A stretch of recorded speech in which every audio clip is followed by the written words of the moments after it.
Hello and welcome to episode 8 of the ReNouned podcast. We're your co-hosts, Alison and Mark.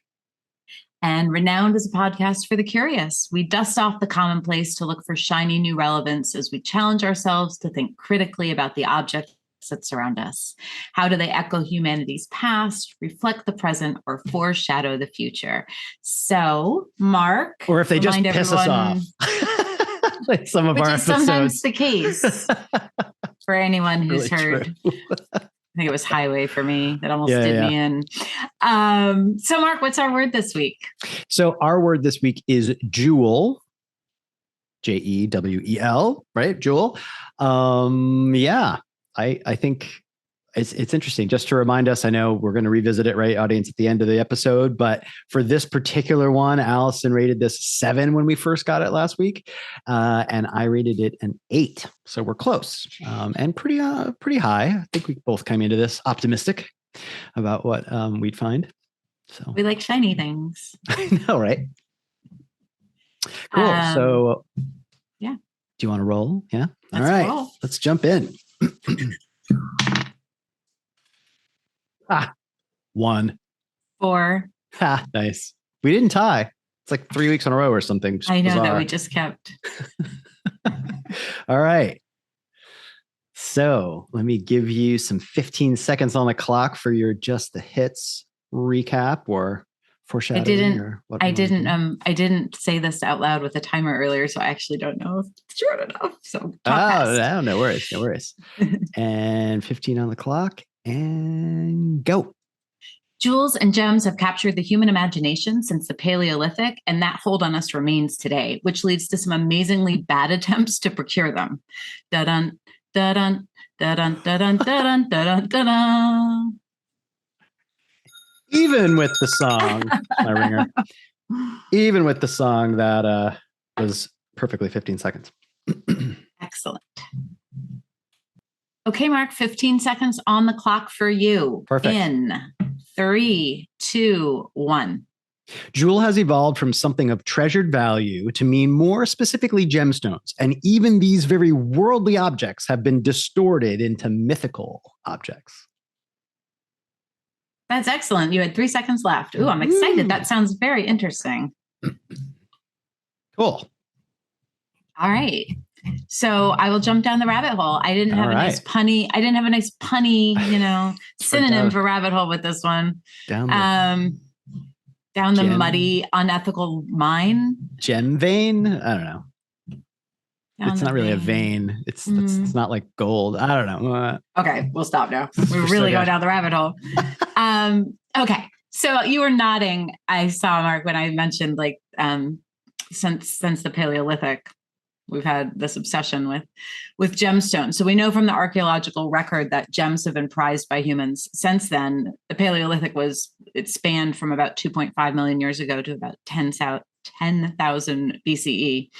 And even that long ago, people were like adorning tools with polished ivory, for instance, right? So not just adorning themselves, adorning things. And they've actually done studies to try to figure out why we as human beings are so attracted to gems. I'm so excited you went this way, by the way, because I feel like very often in our past episodes, I've tread into this area, and I didn't this time. So it's kind of perfect. Oh, perfect. I'm still waiting for that day that we both have the same exact thing. So the best guess that scientists have right now is that the reason we're attracted to gemstones is actually evolutionary psychology at work, tied to our survival instincts. So shiny things apparently make us think of water, which is our key to life. Oh. And so a couple of the studies are kind of interesting. So in one, participants are blindfolded, and then they are asked to touch different landscape paintings. Can't see them. They haven't seen them beforehand. And they're asked to touch them. And then just to guess, I don't know if they brand it as maybe an ESP study, right? Kind of, but how much water is in the landscape that they're touching. And with a higher gloss, people guess higher amounts of water. So they're kind of saying, okay, there could be a corollary. And then in another study, participants are split into 3 groups, and one receives salty crackers that they have to eat. One receives nothing. And then one receives salty crackers with water. And then they're asked to view glossy objects and kind of talk about how they respond to them. And the thirstier the participant was, the more likely that they preferred glossy things. So these are just some studies where they're trying to kind of tie it to this, and that we have just this innate attraction to it. from a survival aspect. And of course, as the currency, and I know, Mark, a few episodes ago, you mentioned currency, and then you were just kind of opining like, that'd be a really interesting word to go down, the history of currency and what we use and why we use it. But as an item of value, they're incredibly durable and relatively rare, both of which I think, I didn't read studies about this, but that plays into the obsession secondarily, of course. But this obsession with jewels has led to a lot of bloodshed. So the mining of gems is often done under, I know, I go down Humans, this path. We're really good at that whole really good at like just one thing, bloodshed. So, a lot of times the wealth, like the mining itself, is done under terrible conditions, and the wealth doesn't stay in the countries of origin usually, right? And the mines are also destroying important ecosystems and watersheds. And a lot of times the mine gems are actually funding war. It's not just that, indigent folks are being forced to work in these mines, and that's horrible enough in the environmental impact, but the money actually goes into funding war. So a prominent example, there's something called Palin sapphires that came from Cambodia, and they were really highly prized. And the Khmer Rouge actually mined and sold those sapphires and used their ill-gotten gains to fund their offensive and then their eventual government. And that was a genocide where 1.5 million people were killed. In current days, I could be wrong, but that's the reason why things are called blood diamonds. Is that true? That's exactly right. Okay. So blood diamonds are, specific to diamonds, like blood gems. I was reading an article that said there should be a movie called Blood Gems because it's really bigger than that.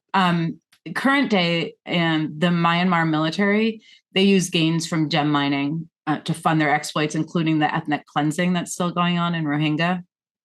So those are just a couple of examples. It's my PSA time here. Just if you're in the market for gems, please try to do your research to make sure you're buying conflict-free gems, which is possible. And there are different certifications. I'm going to mention a company later on. Oh, good. Oh, excellent. So that's going to be perfect. And I know that usually I think I tend to take a social justice aspect on this. So, I'm going to now step away from the exploitation and talk about some other things, all which aren't necessarily good. But so we're all aware that extravagant gems are often also then, once somebody has them in their hot little hands, are often taken by force. And a prominent example of this is the Kohinoor diamond from India. There was a lot of public outcry after the death of Queen Elizabeth recently for the royal family to return all of the jewels that they've gotten through colonization. The Kohinoor diamond is just one of those, but no dice, of course. John Oliver on his HBO show Last Week Tonight did a very funny bit on it. It's an older bit, but it's on the Kohinoor diamond and how India is saying, we'd like it back, please. And Britain's saying, no, thank you. We'll keep it. But it's very funny, and I'll provide the link, and I really highly recommend that you watch it. So the Kohinoor diamond's exact origins are a bit hazy, as are the origins of most, the provenance of most massive gems, but it's believed to have been mined in southern India in the 13th century. And the British came into possession of it when the East India Company took the jewel from a deposed 10-year-old, basically, but I'll go into a little bit of that history, in 1849. It's currently set in a crown that was created for Queen Elizabeth, the Queen Mother. Queen Elizabeth has also worn it, and it's reported that Camilla will be wearing it at Charles's coronation. So it is a crown jewel that is out in circulation. Okay, a little history on this diamond. India was I found this so interesting. It was the world's only source of diamonds until 1725. Who knew? But then mines were discovered in Brazil. And of course, they've now been discovered on all sorts of places. The first time the Kohinoor is mentioned in writing is 1628, and it was in the possession, the Mughals reigned over India at that time, and it was in the possession of that leader, and it was set atop this bejeweled peacock throne, it was called. And then in 1739, Iran invaded India. So Nader Shah, who was the leader of Iran, invaded India, and he made off with a lot of gold and a lot of gemstones, including this diamond. It traded hands multiple times, like bloody encounter over bloody encounter. This diamond just kept changing hands. And then early in the 19th century, as I mentioned, the East India Trading Company greatly expanded their territory in India. And shortly after that, the Kohinoor diamond made its way back to India, and it came into the hands of the Sikh ruler Ranjit Singh. This was in 1813. So Sing dies about 25 years later, a little more. And then there was this really tumultuous period, and there were 4 different rulers over the next 4 years, just constant tumult. And when this all ends, it was a very violent time. And when all this violence ends, there are only 2 people left in line for the throne. And it was a young boy, the 10-year-old I mentioned, named Duleep Singh, and his mother, Rani Jindal. And in 1849, the British imprisoned Jindal, who was the mother, and forced Duleep, who was 10 years old, to sign a legal document amending the Treaty of Lahore. And it required him to give away the diamond and all claim to sovereignty. So that is, I know, it's just horrible. So that is how the British royal family got their hot little hands on the Kohinoor diamond. There are many more examples, right, from countries all around the world of leaders and royals going ahead and taking this. But there is still in the media kind of an outcry for, especially now with Queen Elizabeth passing, for the royal family in Britain to give back their ill-gotten gems, but we'll see how that plays out. So with all these many examples that exist of ill-gotten gems by royals and rulers over the centuries, it will come as no surprise that I enjoy a story or two about this loot getting stolen again from despots. And this is not, I'm not condoning violence. So in the cases where there's violence involved, I'm not happy about it. But what I thought I would do, so that I didn't stick with this, like my usual kind of downer notes about the horrors of our nouns, is I gathered a few hilarious stories for you of jewel heists. So I'm going to share a couple of those. Love it. The first one is also about crown jewels, but French crown jewels. And Mark and I were in Paris recently, and we're in Versailles. And so this is very relevant since we were just there. So this happened in 1785. So Louis XV had an extravagant diamond necklace made for his primary mistress. In today's currency, it would have cost millions of dollars. I think they said something like $15 million. Might have that wrong. But he dies. It takes the jewelers an incredibly long time to gather like diamonds of this magnitude and then to make it. So he dies, about a year later, and the necklace isn't finished. So he dies without paying for it. So the jewelers are left on the hook for like millions and millions of dollars, and no one can buy this except royals. I mean, no one has the money. This is right before the French Revolution. And so the jewelers try to give it or talk to Marie Antoinette about taking it, and she's not interested. And the reason was never recorded, but she's like, no, thanks. There's a legend that she said, like, we could use that, or like, no, I need to use my money for like boats and soldiers and that sort of thing. But no one really knows if that's true. So then the jewelers go to her husband, Louis XVI, and they're like, hey, why don't you buy and give it to your wife as a gift? And he's like, no, thanks. So these jewelers, like, no one will take this really, really insane necklace. So the jewelers try to sell it to other royals of other European countries. And yeah, nobody wants it. My gosh, so it's like a sharp reminder. It's only valuable if there's demand. Exactly. God. So then this weird thing happened. So this is true. I read a lot of sources to make sure, because it is so bizarre, but it's well documented. So there was an aristocrat at the time named Cardinal de Rohan, and he was out of favor with the queen, and he really wanted to be back in favor with the queen and back in court and all of that. And so he was, trying all sorts of ways to get back in her favor. And there was a con woman. He didn't know she was a con woman, named Jeanne de la Motte. And I think that was like her nom de guerre. I think like Saint-Remy was her real name. She had convinced a number of aristocrats that she was very close with the queen. And she was doing this to get money from them, right? Because like convincing them she could have favors done for them and that sort of thing. And that's how she was making her money, she and her husband. And so this cardinal thinks, okay, she can help me, because she's besties with the queen. And so she's all in, and she's like, she encourages him to write to the queen. And then she would bring back her replies, and she brought back the replies, and the replies were so friendly and nice, but it was her husband or her boyfriend who wrote them. Obviously, she didn't know the queen. So she convinces this dude. He's so desperate. He's fully convinced. And so she says, look, she wants to meet you. The queen actually wants to meet with you. And she arranges a meeting, but it's dark. It's at night. And it was actually just a prostitute who was paid to play the queen, because she looked very much like the queen. And so he totally buys it and is like besotted and he's so happy and he's so grateful. And so he would do anything, right? Like at this point, to stay in good favor, what he thinks is good favor. So seizing her moment, Jeanne de la Motte, she confided in this poor dude that the queen really wanted this like giant weird diamond necklace, but it had already been documented that she'd said no to it. She didn't want word getting out that she'd actually pay that much money, such an appalling amount of money for jewelry when the country was in such dire straits. So the cardinal's like, got it. I'll help you. What's the plan? Like, she's like, well, would you go buy it on her behalf? Because that way it won't get out. She needs a middleman. He says yes.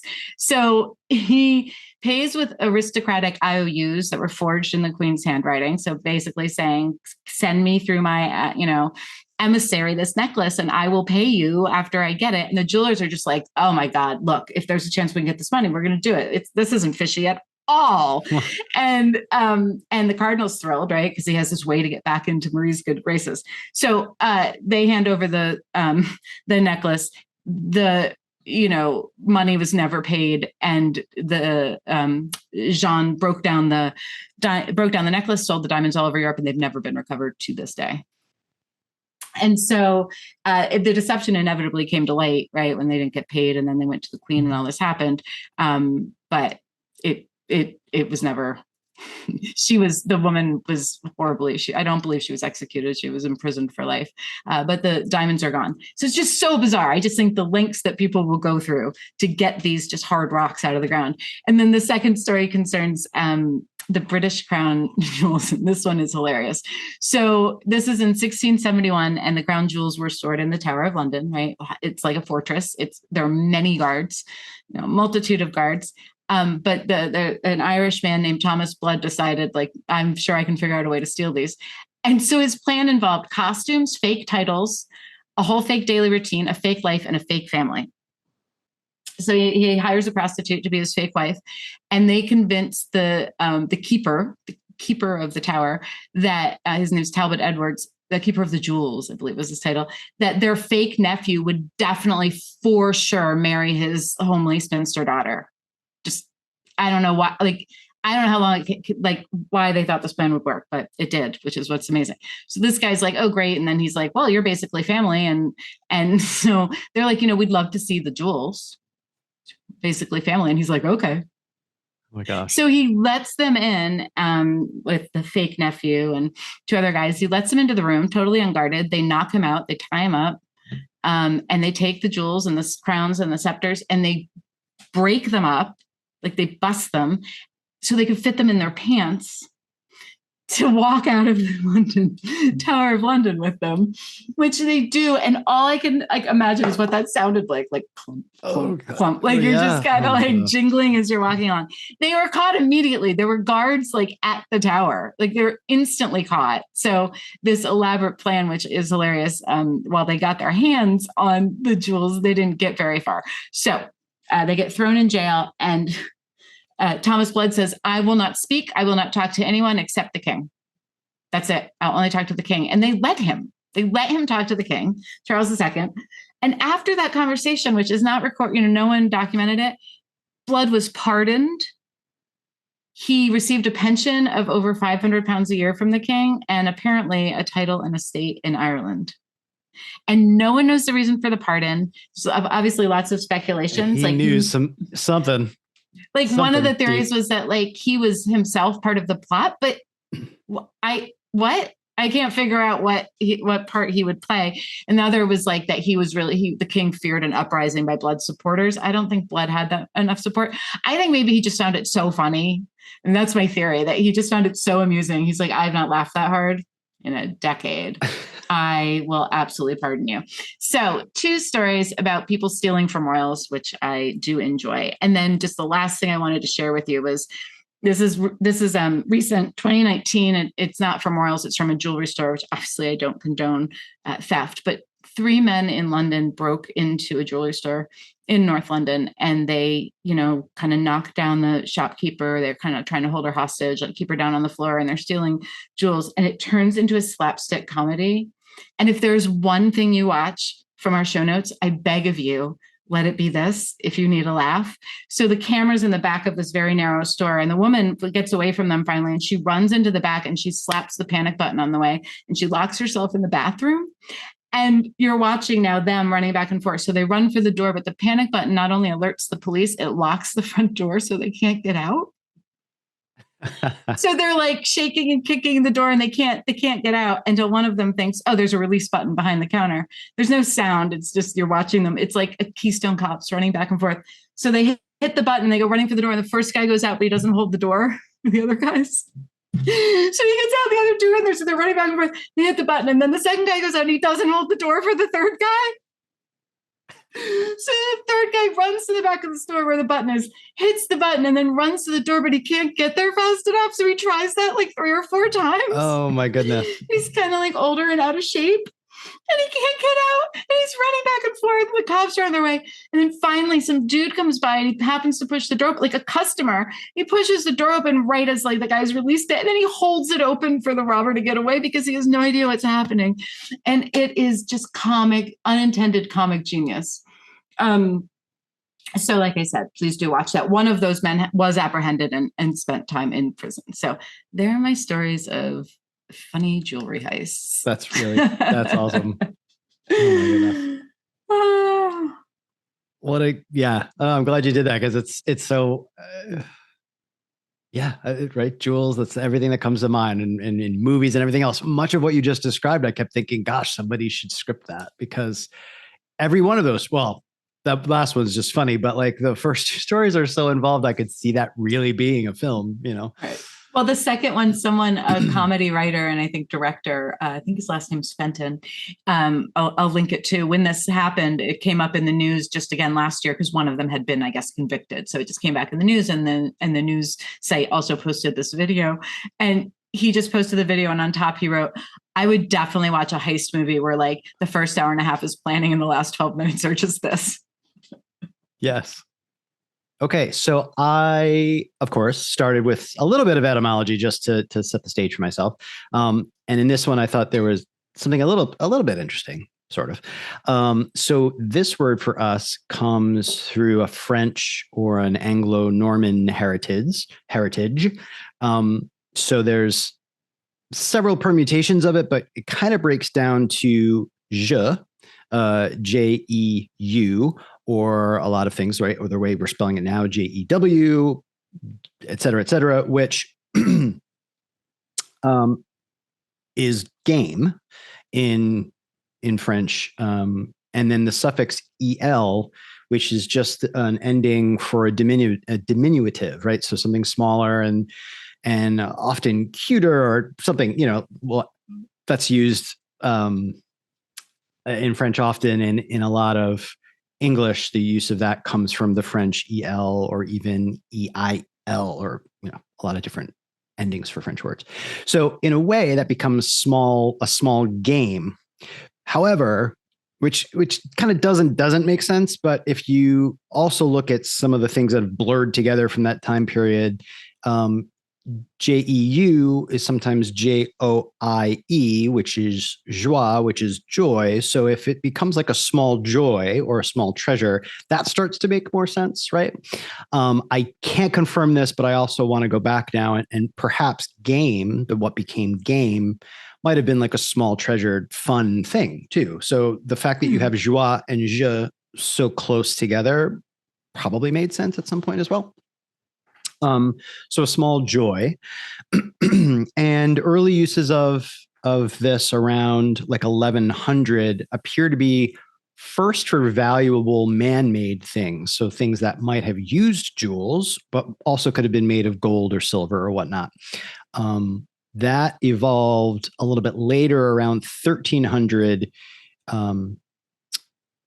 to be something more specifically gemstones, right? So a jewel before that would have probably been something man-made that you might have used for adornment that wasn't necessarily a stone, like, So yeah, by 1300, that changed a bit. Just, I didn't even keep it in my notes, but something else that I noticed was the word jewel also historically would be used to represent an emblem for like an organization. So like an old, like a symbol, like a coat of arms almost, or something that represented an older like social group of some kind was often called the jewel of that group, which I thought was kind of cool. So that was kind of interesting for me. Excuse me. So starting from there, I think I kind of think of my arc through this as focusing on the very geological, like what are like a good kind of basic reminder of kind of what are gems again and what are their types, just broadly. And then I'll move into a bit of how socially they've been viewed. I found some cool, more sociological takes on gems. But first, I did do some trivia, audience, for you to try to guess and and to subject Alison to, of course. But the hope is here as I read these, audience, try to think what your answers would be, and Alison will give her thoughts as well. All right. I did great last time. So I think you did. The odds That's right. are probably not with me this time, but I'm ready. All right. So trivia one, which two U.S. states led the nation in production of natural gemstones in 2021? Just guess two states. What do you think they might be? Arizona and Alaska. You got Arizona. All right. I was going to say Utah. So that's great. Arizona and Oregon. Oregon. I would not have guessed that. Nice. I would have done terribly at that. I love that you like nailed one of them. That's great. So for context, there are 13 of our states that produce 96% of annual natural gemstones. So we're concentrated, certainly. And for a little bit more context, so I gathered this by going to USGS, right? The US Geological Survey has a mineral and gemstone sort of yearly periodical publication that sort of sums up the industry a bit, which I kind of I filtered that through in our trivia questions for this, but I kind of was fascinated to see that more manufacturing, like finance context. So the total value of natural and synthetic gemstones, we'll get to synthetic shortly, output in the US for 2021 was $95 million. And that was a 25% increase over 2020. However, that was, as we all know, a year when COVID hit every industry, and gemstones was not spared for that. So it was an increase over 2020, but 2019 was a pretty significant spike. So in 2019, we were at 103 million. So getting up to 95, we didn't quite recover to where we were in 2019, but 2021 at least was a rebound and a bit of a recovery. And just to put it into context a little further, that 95 million breaks out into 10 million in natural production of gemstones. It's funny to say production, right? We'll get into like, we don't making them, but finding them, refining them, like, all of that. And then 85 million, the rest of that is in synthetic. Natural production of the US has been fairly consistent since 2017, right? That natural, it fluctuates only between 9.2 and 10 million, but the synthetic has been increasing quite a bit. So from 2017 to 2018, it was an 18% increase. And then it increased again 44% more between 2018 and 2019, up to that 105 million, right? So then COVID hits the industry and synthetic production declined by like 30%. And now we almost fully recovered, right? 28% increase into 2021. And of course, we don't have 2022 yet. So part of what I thought was interesting with that was, and I think I'm socially conditioned, we think of like cubic zirconia, we think of like, I think growing up, like there's this negative view of like cheap fake gems. But I think that is changing significantly for a lot of reasons, Alison, that you already described, blood, jewels, things like that, the negative impact on the environment as well. An article I found from 2020 BBC article about Meghan Markle. Probably everyone knows who she is, but the Prince Harry's wife, describes how she really caught the attention of many when she wore a particular set of diamond drop earrings that were synthetically created. And the company was called, I believe it's pronounced Kimaï. I might be butchering that, but it's Kimai, I with an umlaut over it. And that company, is known to be creating synthetically. The two, I believe, two women that run this company came from family backgrounds of like jewel producers, and they took their own path to create synthetic jewels. So that's very cool. So that's a company to check out. Probably put them in our notes. Excellent. And so that article goes on to say that many millennials now and Gen Z are rejecting natural gemstones for a lot of these reasons, right? Which are good. Negative environmental and the social impact that has. So I think that certainly explains, because when I was looking at the data, I was like, gosh, why are we having like 18%, 44%, like massive increases year over year since 2017? And, nothing comes right out to state that is the cause, but I would think that must be part of the reason, right? Demand is going up for something other than the natural.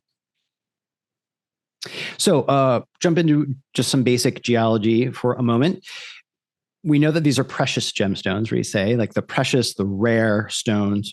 So a little bit of context for when we say rare.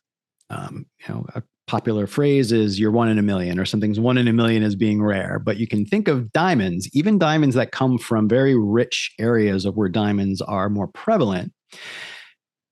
You can think of it as like, say you're in a store and you look at a diamond in a ring. That diamond is probably 1 part diamond to over 300 million parts ore. Wow. So whatever just talking parts here, whatever the carat size is, whatever the weight or, physical dimensions of that is, you're talking 300 million times that in just rock, other things that are not of value or nearly as much value, right? So that's an insane like amount of rarity, if you want to measure that. And these are usually coming from igneous rock pipes, they're called. That was the word I was looking for before. I forgot what I said. Veins. They're not veins. Down the igneous rock pipe. There you go. Pipes. Perfect. A little bit of context from another article from that same article. These diamonds were generally created about 100 miles below the Earth's surface, and they formed between 1 billion and 3 billion years ago. Wow. Now, that is pretty fascinating, right? Like, part of me, as I was going through this week and researching, I thought, gosh, I think it's part of my big question, not to jump ahead, but it's like, why is it just the rarity of something and something that somebody else doesn't have? Is that so socially defined? That kind of bothers me. But I will say it's something like that, where you picture how old it is, that I can see being kind of fascinating. But then again, this whole history, right? Everything you described, Alison, of like the reaction to something being of water or whatnot. Nobody knew, right? Our scientific age, we know they're 1 billion to 3 billion years ago, but that has not been human history. Right. We had no idea, right? The world isn't that old, right? Oh, religion. So then just a little bit more context. There are 2 types of gemstones. There are mineral gemstones, which are the classic ones that we think of: diamond, corundum. I actually learned this. Folks may have known this, but corundum is ruby and sapphire. I've only heard of them as ruby and sapphire, but I've never heard that word ever. Yeah, corundum is the actual material, and if it's red, it's ruby, and if it's blue, it's sapphire, which is interesting. Same thing with beryl, Beryl. Beryl has a whole list of different classic stones, but the ones most folks would have heard of, emerald and aquamarine, are beryl. And you also have opal, garnet, and there's a list of others. In contrast to that, you have organic gemstones. So I think everyone's probably heard of amber and things from like Jurassic Park, and in the popular consciousness of that, we understand what that is, and it's usually sap or resins. It's biological stuff that over time and pressure became things like amber. You also have jet, and then of course pearl, being created in the ocean by living things. One little bit before we jump into another little trivia break here would just be a scale to keep aware of is the hardness scale that's most prominent in history for gemstones. Was created by a German, it's interesting. I've seen him defined as both being German or Austrian, but named Mohr. So Friedrich Mohr, Friedrich Moe. not more, Mo, M-O-H. And so it's Mohs scale of hardness going from 1 to 10.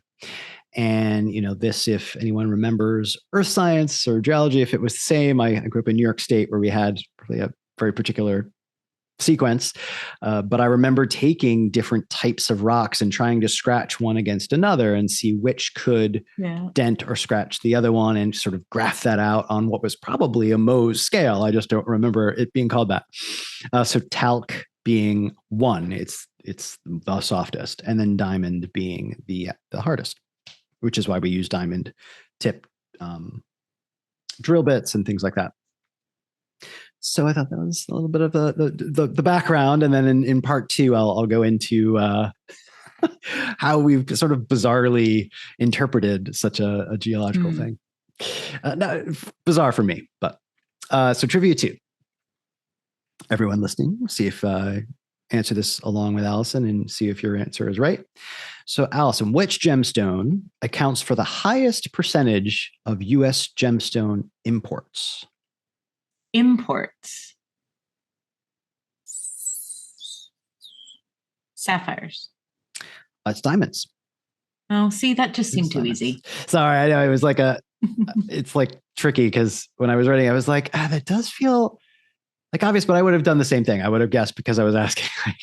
Probably would have gone with sapphires. Right, because if you're asking, it's my birthstone. Is it? Mine is September. Opal. Why is that opal? For some reason, in a lot of my research around different things, sapphires just kept coming up as being so popular, and I just hadn't realized. But apparently, over the millennia, sapphires have were up there with diamonds, which is why I went for that. Nice. Well, currently, so 90% of our imports are diamonds, which I do think is such a bizarre shift, because I would have thought that rubies, emeralds would be very popular, but apparently that's I agree with you. In the past, maybe more so, but now diamonds just seems to rule. In fact, the metrics from the USGS were almost reported exclusively in diamond, and they would just explain it's almost all diamonds. There's either 5 or 10 or whatever percent that's not, but they wouldn't even really break out non-diamond metrics. It was all sort of pegged to the diamond as the main gemstone, which is interesting. And I just personally find diamonds so boring. I just always have. I guess I want the shiny colored things. Right. But I mean, it's probably because I grew up knowing that it was my birthstone, and I love blue, to an obsessive degree. I love sapphire. Yeah. Okay. All right. So a little bit more context for that. There's a huge difference in our production. So I mentioned before, a huge difference in U.S. production versus our importation. So I just mentioned, diamonds are our main import. And this may not perhaps be surprising. I know that I think we as Americans put a lot of pressure on ourselves to be competitive in other U.S. markets, and we don't want to just be consumers. Well, this is not an example of us necessarily generating as much as we're consuming. It's a huge difference. So I mentioned before, in 2021, our combined production, that's combined natural and synthetic, is 95 million. However, in 2021, the U.S. imported $24 billion of gemstones, 90% of which was diamond. So stated otherwise, we import 252 times the value of the gemstones that we produce. Wow. Which is mind-blowing to me. Crazy. Right. Anyway, and so that does put us as the top. The U.S. leads the world in demand and the value of consumption of gemstones. I don't know how I feel about that. It makes sense to me, but I also feel like, gosh, we have mines. I don't know that we're quite on par with some other nations. I'll get to that in our last trivia question coming up. But I feel like, I don't know. Am I alone there, Alison? It feels like, gosh, that disparity. Why don't we start producing a little bit more of this? Right. Well, hopefully with synthetics, we will. That's the only way to go, right? Because, yeah. But I guess we're starting, right? I mean, if we've gone up 44%, maybe that will continue to increase, and the future of synthetic might grow. Just a reminder, I said it before, but it's new information. I wouldn't expect anyone to remember. But that natural, at least since 2017, has stayed flat, about 9.5 million, but the synthetic has been growing. So we'll see. Okay. So moving slightly differently to like a social aspect, we're going to talk a little bit about a medieval views on gemstones. I found this great paper that sort of laid out how it was perceived and viewed. And I guess I shouldn't be surprised, unfortunately, right? I've brought up so many times that I would rather try to reject this, like, let's make up otherworldly rules rather than just like have an empirical, logical approach to things. Well, we didn't, right? So one quote here, a direct quote is, for medieval and Renaissance viewers of religious manuscripts, as well as wearers of jewelry, precious stones were not only this beautiful thing, but worn correctly, which is interesting, worn correctly, gems were thought to harness virtues or powers to protect the owners from harm. Now, it's funny, when I read that, I thought, that's crazy. But then again, right away, I think of it's kind of rebounding right now in popular culture with crystals. Yeah, and for sure. these, right? It's like, it's not quite homeopathic, but I guess it kind of falls under there. Like this like alternative medicine home vibe thing, which drives me a bit insane because as I work, audience, you may recall, I work in pharmaceuticals. I'm very like clinical trial, evidence oriented. And although I respect the meditative effect of things, like there is a grounding nature that I really respect for certain things, but I just have never, I don't ever want that confused with like actual efficacy of something medically, right? Whatever is soothing, whether it be a ball of cotton in your pocket or a smooth stone or a candle, not in your pocket, but like using a candle or something like that, that's all fine, right? It's how you're reacting to it. But to say point blank, as they did in this time period, that a certain stone would defend you from demons or it would heal you physically, it's a little much. Another quote here from a different paper. I post in the notes. One was a paper that I found online. The other was a book written in 1922 by, I think it's pronounced Isidore, but Isidore Kuzminski. And it's a whole book about, and it's like 400 pages, I think, long. It's a whole book of jewel legends and background and histories of certain diamonds. And I think it's kind of fascinating. And it really goes into detail on what each of these stones was like meant to do or meant to be. And so if anyone wants to, go deeper into this, you can look that up. I found it on the Gutenberg project for free online. So here's a little, some background from that. The ancient masters held that influences exerted by the heavenly bodies entered into these harmonious relations with various terrestrial substances. So that's where you get like where they've got powered up basically by the otherworldly, right? That these stones, these precious gems captured these essences. So it's almost like the stone itself wasn't doing it. They were fueled. They were charged by something magical and deities and things like that.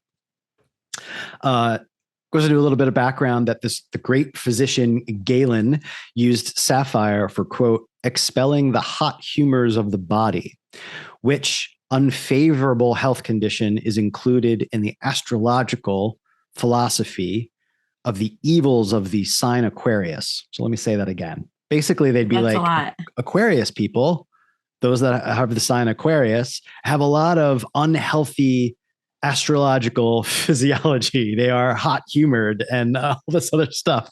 So there was this idea that Aquarius needed to use sapphires to sort of heal them of their inherent Aquariusness and hot humor. And they held up Leo as the opposite side. I think anybody who's into astrology will know this probably. But Leo is like this opposite pure sign versus Aquarius, apparently. Probably a lot of listeners right now freaking out at what I just said. I know, you might get some hate now. That's what I read. And so they go even farther. I looked specifically at sapphire just because, as we mentioned, I like it and so on. The sign also has a particular rule over eyesight. So here's something that drives me crazy, right? It goes from like this meditative positive thing to like specific medicinal uses that they were trying to use. So imagine, it's not quite leeching, but it's similar. It's worse. They would, here's an example here. Ancient writers say that he who gazes into a sapphire will charm away any threatened eye injuries that might be happening to them. So they would just gaze into the jewel and like their eyes would get healthier. I learned about a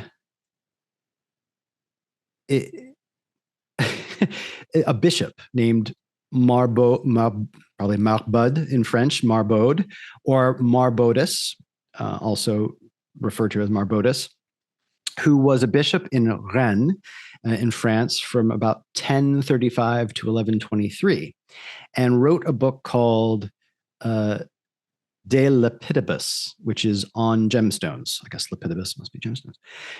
And it was a book about the medicinal, therapeutic, and magical properties of 60 different jewels.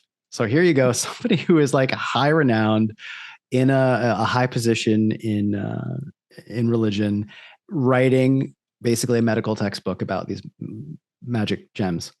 It blows my mind. And specifically, I love this one.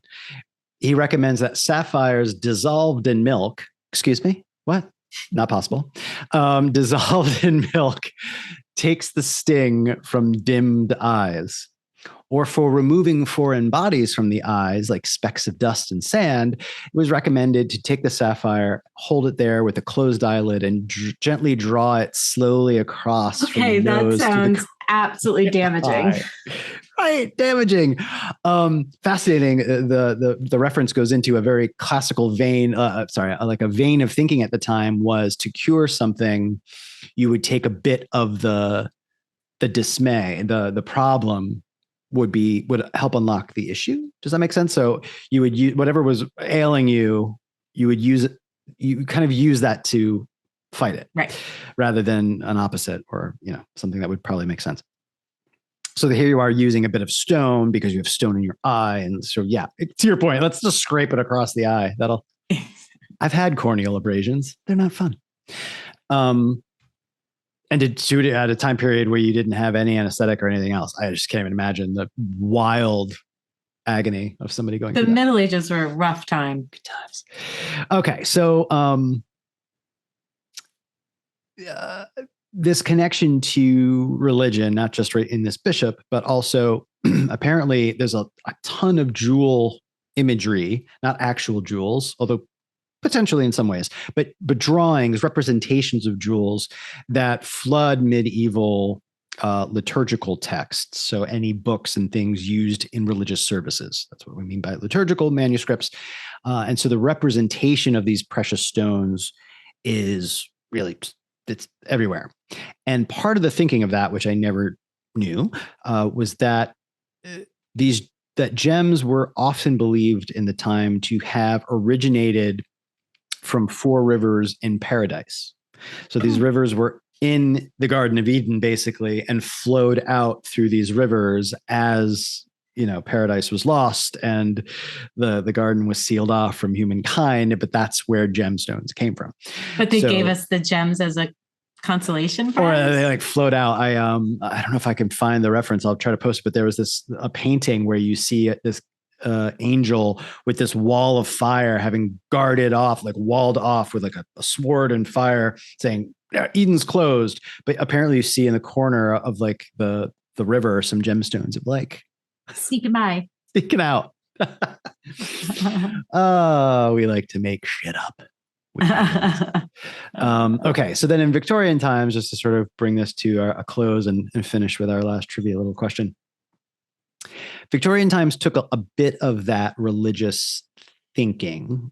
I think because it was so seen that way in medieval times, of course, sort of continued to a degree. I don't think it was as directly religious, but probably not a surprise. In religious times, apparently everything in art or how you presented yourself had a very particular story. And this, for me, is probably a follow-up rabbit hole that would be kind of interesting to go down. Apparently, in a lot of the paintings that we're probably used to seeing from the time period, things like a glove folded on a mantle had very particular meaning, or how you decorated a particular part of room in your house, things that were in the room had very, very specific meanings, apparently. I'm not familiar with what they are, but just the fact that certain types of flowers in a certain place meant something very specific. So you can imagine faux pas were abounding if you did something like that would be shocking, and which I think makes sense to us. At least it does to me. When you think of Victorian times, you think of such a strict, rigid policy about everything. Makes sense. Right. So like nations go to war because somebody put yellow begonias in the dining room. Exactly. Like if somebody full out faints because it was how they're viewed. The quote here is, it should come as no surprise then that Jules spoke volumes about a particular person's station in life as well, or what they were going through. So that evolved to be, this article mentions, statement jewelry. Like we're not devoid of that now. Things have changed. They get a little bit into how current really high end jewelry may have bucked the trend of clarity to a degree.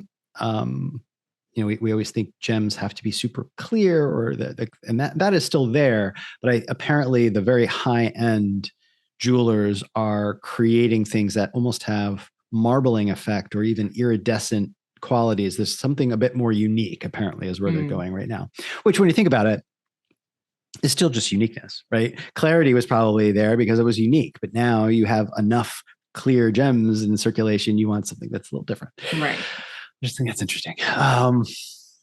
Okay, we can kind of end here with our last trivia question. Okay, there are 4 countries from whom the U.S. gets 88% of its diamond imports. 4 countries. Can you guess maybe one or a couple of them if you throw out some things? Brazil, India, and South Africa. You named 2, India and South Africa. Okay. Brazil is not there, but India is in the lead at 41% of our imports. Israel is 31%. And I feel like I need to look into that because I would not picture a small nation. I believe there are a lot of diamond brokers though in Israel, so I wonder if they pass through instead of pass through. I got it. I don't know, but maybe that's it. I was just like, what? Israel, Belgium. Oh, sorry. So India's 41%, Israel's 31%, Belgium is 12%, and South Africa is 4%. Nice job. I would completely been guessing. Well, it had to be South Africa with things, and then I'd read about India being the for so many years, and then Brazil I read about. So honestly, I know that's good. That's good. Plucking from research. A little bit more context. I looked at the countries. There's a list of countries in that USGS like annual update, and 97% of annual diamond mine production comes from 7 countries, which is very concentrated. Namibia, Congo, or Kinshasa, South Africa, Angola, Botswana, Canada, which I don't know why that was a surprise to me, but it is. I mean, it shouldn't be. It's a massive amount of land. And Russia. Russia leads by quite a margin with 29% of global mine production.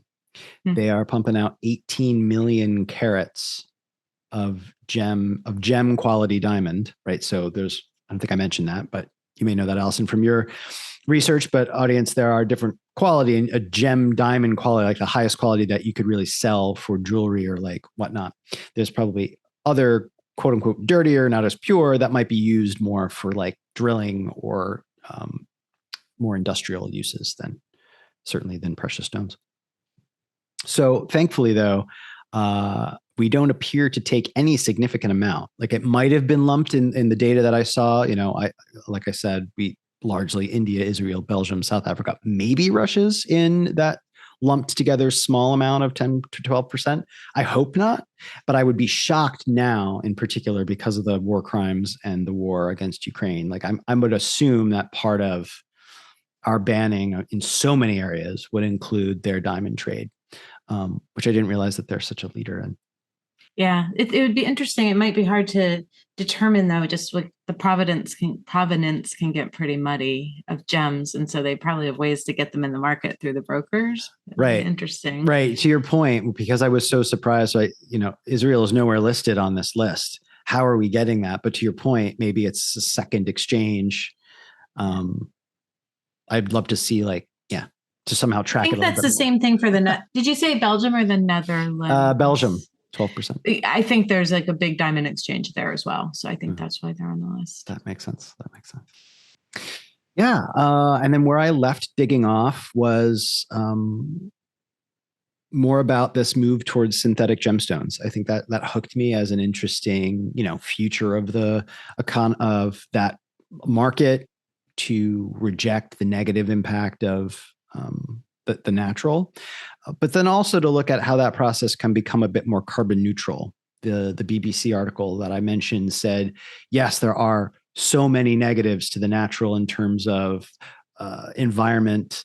To your point, right? I saw pictures online of these massive mines that you can see from outer space, right? It's just so much dirt being shifted and moved, as I mentioned, right? 1 part diamond to 300 to 400 million parts of ore. It's a crazy amount of disruption to the environment, which led to sort of acidic issues with drainage to drinking water to surrounding villages and areas wherever these mining operations are happening, just negative. However, there was apparently a balancing story of synthetic isn't great from a carbon perspective either. I do think it's probably outweighed. I'm not sure of this, but my gut is it's outweighed by all the other negatives we just listed for natural, that it's probably better net. But my curiosity is, as that synthetic market grows, how can that improve and be more neutral over time? That's my research for this week. That was so interesting. I especially loved hearing all the kind of wackery of the Middle Ages. So crazy. Yeah, right. What they were doing with them. Yeah, which makes me realize, the more I read about it, the more I thought, geez, I should have assumed. We seem to do that with everything, frankly. But in painting, colors of certain things at the time, right?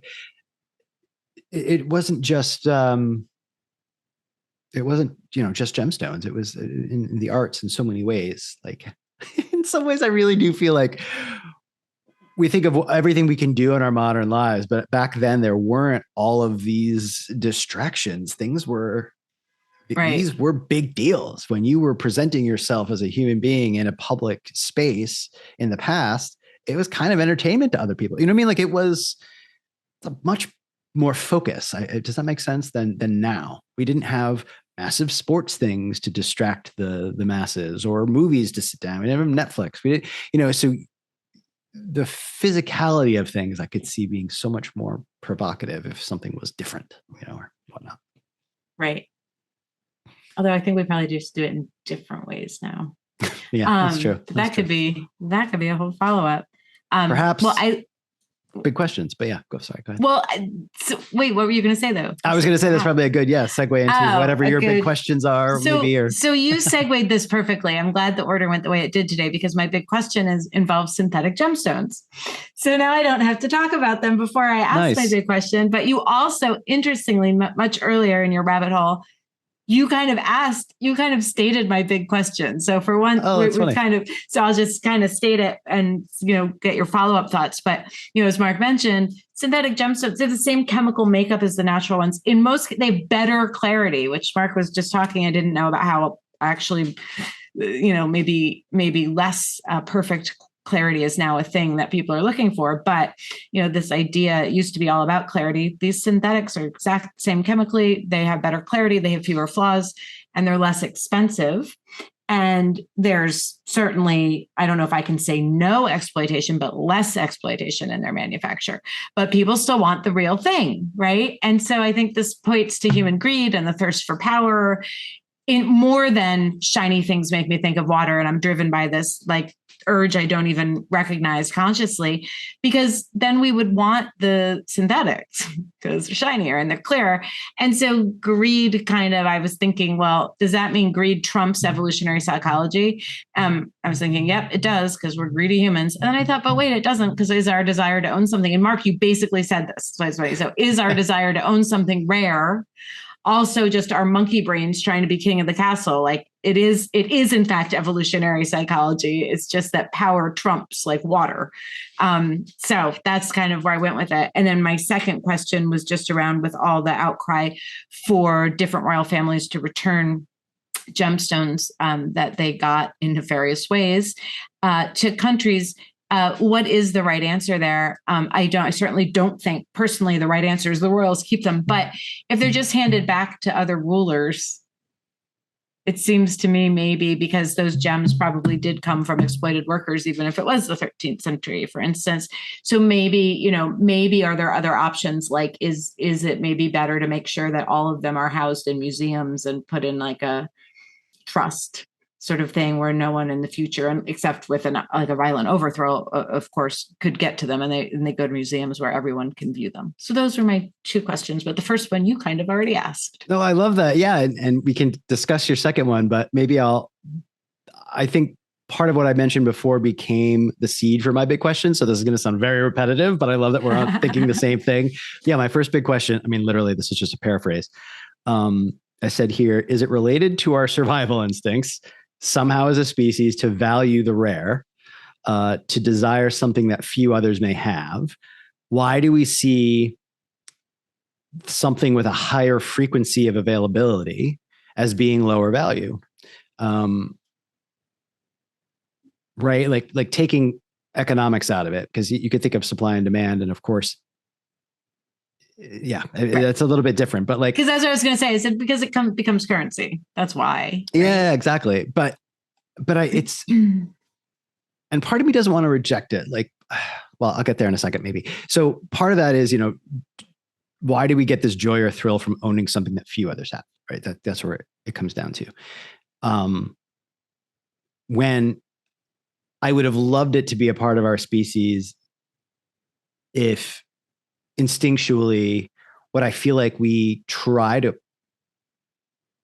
learn to do, like through meditation or being, mindful, everything that right now I think we're learning. And I don't want to just say popular culture like it's going to be here and gone tomorrow. I think it will stick around. We're trying to learn to really value anything, right? Human interaction, sunlight, where you are and what you have. And wouldn't it have been interesting if as a species that those types of interactions were valued as jewels? Yes, much more so. Much better than, world. You know what I mean? Than, oh, this shiny thing that no one else has. I'm going to keep it. Yeah. So that's a super similar question. I wish we don't really have like an answer to it. Yeah, but I think maybe we talked about that one. To respond to your other big question, just briefly. Yeah, like this return of things. I don't have an answer. I don't think we will just come up with one. I get torn when it's this massive reset, because at this point in history, hold on. You drew a distinction between what the royal family has and owns versus what is in museums. But even the British Museum comes under massive fire to return everything that they have. Like the Elgin marbles and right. So it's almost two different things. But let me just briefly on the museum thing. I feel like every nation, because things moved around so much, at least I think, that would be a massive reset of everything. So to a degree, I feel like that's not potentially worth it unless there are very glaring examples that would set a very nice harmony between nations if something was returned. But then if it becomes this massive reset where everything has to go back, that feels too much, and like there too much to untangle. But yeah, I do think it's a lot to untangle, and that it's complicated and convoluted, but I do still think it's important to try. But what makes it even more convoluted is you get to other issues. So instead of just rightful ownership, you get to what are those going to be used for? That's why I was saying, should these be in a trust somehow? Right. Also you get down to, I just completely lost my train. The safety of artifacts in some cases. Oh, yeah. So when, think about Al-Qaeda destroying those ancient statues. And so in some cases, should things not go back for that reason? If we only go by ownership, people could say that's the right way to do it, but then you have to think about these other things, or will they go back and fund ethnic cleansing, war crimes, et cetera? So it does get very tricky. It does, because it's a rabbit hole-ish in itself, but it becomes a bit about an individual sovereignty of a nation versus what as humanity around the globe deserves. Because say these treasures, to your point, go back to a particular nation that is unstable at the time, politically, socially, and they get destroyed, you're robbing the world of that history and learning through that object what that represents for everyone, but it is that nation's thing. Exactly. So it becomes like, which do you value more, community versus the individual in a way, or the nation versus an international community? It's tricky. But I would say the other side of things for like a particular family, what you mentioned, kind of defrauding, well, not quite defrauding, but well, maybe. I'm sure a lawyer would have a field day on, what did you say, a 10-year-old? 10-year-old boy. 10-year-old. Like, no, what is the justification that was a legitimate thing? Although I guess a true lawyer would say that was the head of state and it's signed, and that at the time period, yada, yada, yada, it holds. But again, come on. It's not like they're about to sell it. Like, it would mean so much. It would be such a gesture if that was returned. Mark's like, and to close my argument, come on. Rest my case. That's why I'm not a lawyer, right? I just look at the jury and be like, come on. It's ridiculous. Anyway, so did I have one other? First of all, I love your related to that instinctualness, right? Not just the rarity. This kind of gets to it. My question after this, is it just about having something that's rare? I did say, or is it truly that in a world that for so long was made of rock and mud and wood and clay, something that has this very gorgeous, distinct quality of light and smoothness and everything else became truly dazzling? It may not only be about having something that someone else doesn't have, but truly having the object itself. And the more that you mention the research done on what that's doing psychologically to us in terms of reminding us of water or something, that's fascinating, because, then it's not just greedy. I want it because someone else doesn't have it, but somewhere instinctually it's. Right. I mean, I do hope that's partly in there and it's not just greed, but I honestly don't. I don't know, given humanity's history. So yeah, as usual, I think our big questions, we don't have the answers, but the point is to get us thinking about them. Yeah. Okay. All right. Fantastic. It was a cool week. It was. So I guess we want to revisit before I give us our new word. Absolutely. So I think you said you had rated it. I have to actually go back. You had rated Jewel an 8 and I'd rated it a 7. Yes. I'm going to bump it up. Actually, I'm going to bump it up to an 8. I'm going to bump it up to 8. And the reason is I honestly enjoyed this research a lot. There were multiple directions to go in, as always, and all of them were really interesting to me. And like, there was none of them that I thought, oh, this doesn't work at all. And I do think when you start thinking about evolutionary psychology and that sort of thing, it becomes really, really interesting. I also enjoyed the really funny stories. I read many other funny stories that I didn't share as well of ridiculous jewel heists. So I think after this, I'm going to go watch Lupin, which I never finished watching on Netflix, which is. I have that in my queue too. Jewel thief. Yeah. I saw a couple episodes and it was quite good. So yeah, I'm going to go to an 8 and you were at an 8. So what do you think? Yeah, I'm going to keep it at an 8. I was interested to read up on it and I stayed interested. I don't think it wowed me or, I was kind of interested with, the rise of the synthetic and what that will mean. it wasn't a surprise for me to find, and I could have become more negative on it, right? To find something that was like a religious sort of mythology, completely irrational, like rules come up for no reason. Like that bothers me as like a human thing that we do. Like, why can't we just look at what's around us and prove it before we start to say, oh, yeah, it's magical. Gaze into the sapphire so you don't go blind. What? Come on. It's my new thing. I'll be my t-shirt. Come on, humans. So yeah, I'll keep it at an 8. Excellent. All right. So this was a pretty good one for us then in terms of how much we enjoyed it. So I think it's your week to generate the word for next week. Is. All right. Let me pop over here to our generator. The generator, not our generator. And 3, 2, 1. Writing. Oh, wait, we said no gerunds. Oh, we sure did. That's right. It's a good catch. All right. Anyone who's new or doesn't remember, one of our early words was shopping, and we hated it. We liked the week in general, but gerunds threw us for a loop. Yeah. So let me redo this. 3, 2, 1. Tongue. I like it. Tongue. I had to say it. 12. I'm just kidding. I love this one. Okay. Tongue. I'm definitely going high with this. I'm going to go with a 9. I love it. I'm adding it to our little spreadsheet. 9 for Alison. I'm gonna stick with an 8. All right. Giving yourself some room to work with there for the adjust. But I'm going all in. I don't know what that means. Got it. Tongue room. That's not even an expression. I'm just already making it. Yeah, maybe that'll be what you'll make up something to teach us about next week. All right. Excellent. Well, thank you everybody for listening to this episode 8, Jewel. And as we just talked about, we will be discussing tongue next time. So if you enjoyed the show, just a reminder, please follow and subscribe on whatever platform you're listening to us on. We would also love it if you rated us.